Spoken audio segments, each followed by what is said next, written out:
You're doing all the right things, but you don't even remember why you're doing it.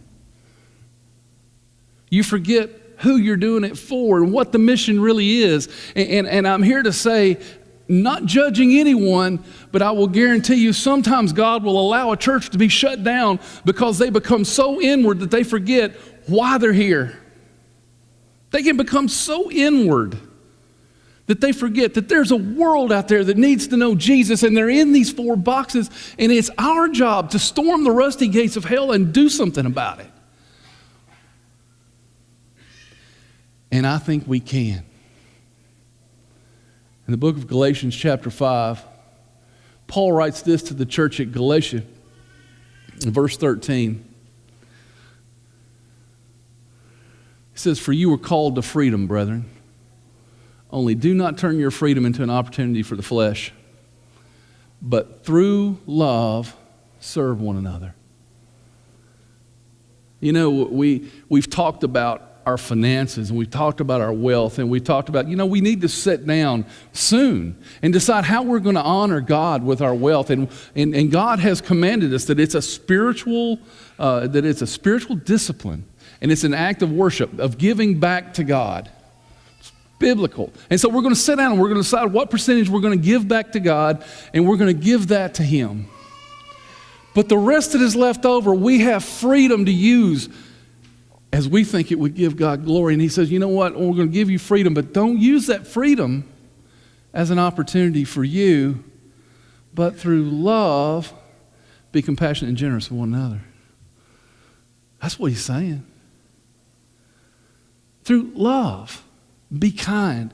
Through love, be generous. Through love, reach out. Through love, encourage. Because that's what fuels the church. It is not going to be the sign on the name on our sign that draws people to Christ. It's not going to be the size of our building or the color of the pews. It's not going to be any of that stuff. What's going to draw people to Christ is a group of people who actually are willing to be Jesus to their community. And they're so committed to it that every aspect of their life, including their wealth, is subjected to God's glory. I want us to go back and look at a verse that we've looked at already, but I want us to see it just a little bit differently. John chapter 13, verse 34. "A new commandment I give to you, that you love one another." And He says, "Even as I've loved you." That's a cool phrase right there. Because if you go on and read John 13, there's a question missing. You probably never thought about it before. But He stands in front of him. He says, "I'll give you this new commandment. Love one another. Even as I've loved you, you're to love one another. By this all men will know you're my disciples, if you have love one for another." And there was not one person that said, "What do you mean as you've loved me?" What's that mean? They knew they were loved. And this morning I want you to know that you're loved too. You remember the story of the prodigal son?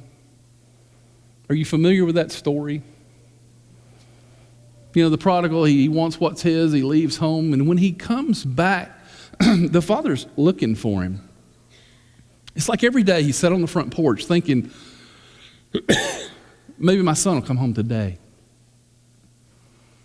And when he sees him a long way off, he runs to him. And y'all remember what happened next? He hugs him. And he turns and he says, "Bring my son a robe." It wasn't the son's robe. It was probably the father's. Bring him sandals. And I tell you what, bring my son a ring that simplified the power of being part of the family. And then he says, we got to have a party. Kill the fatted calf that did not belong to the son, belonged to the father. You want to know how much Jesus loves you? I mean, really, in comparison to this story? Because everyone in this room is just like the prodigal son. We really are. And what happens is we receive this robe And the way we received it is because Jesus was stripped naked and beaten to a pulp. We get that ring because Jesus was willing to wear a crown of thorns. The fatted calf, we get that because Jesus was willing to drink vinegar when he was thirsty. And we recognize how much compassion has been shown us. How can we not pass that along to somebody else? I hope someday we will all wake up, that the church in America will wake up, and that we'll all realize that we are so blessed to have food in a world that's hungry. We are so blessed to have clothes in a world that is 3 broken stitches away from being naked. We're so blessed to have shelter in a world that's homeless. We are so blessed to have a kingdom and a family in a world that's lonely.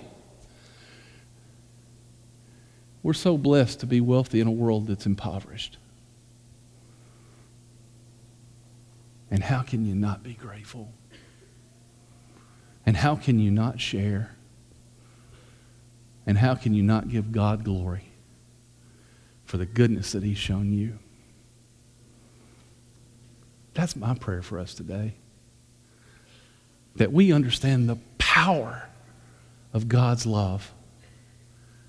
Because it is not military might and it is not political power that will fuel this revolution called the church. It is the love of God being passed along from one to another. That's what fueled it during the time of Christ. That's what's fueled it during the first century. That's what's kept it going up to this day. And that's why it will last until the end of time. There will always be a group of people that know they're loved and are willing to love others in return. That's my prayer for you. That you'll come to that conclusion that you are so blessed that you can't help but share. I want to share Jesus, the story of Jesus, the power of his story with you this morning. He's always existed. He decided that he would come to earth and show us how to live. And then he would die because he'd rather do that than live without you. If that touches your heart, this invitation's for you. If you'd like to be buried in baptism with Jesus, raised to walk in newness of life, we invite you to come forward. If you'd like for the church to pray with you, we want to pray with you. We don't want anything from you. We want something for you. We care about your soul. If you want to talk to our elders, they'll be in rooms A5 and 7 across the hall. They'd love to minister to you individually. Whatever your needs are, we just want to help. And we encourage you to come. While we stand and while we sing. My heart will sing, no other name, Jesus, Jesus. My heart will sing, no other name, Jesus, Jesus. I'm running to your arms, I'm running to your arms. The riches of your love will always be enough. Nothing compares.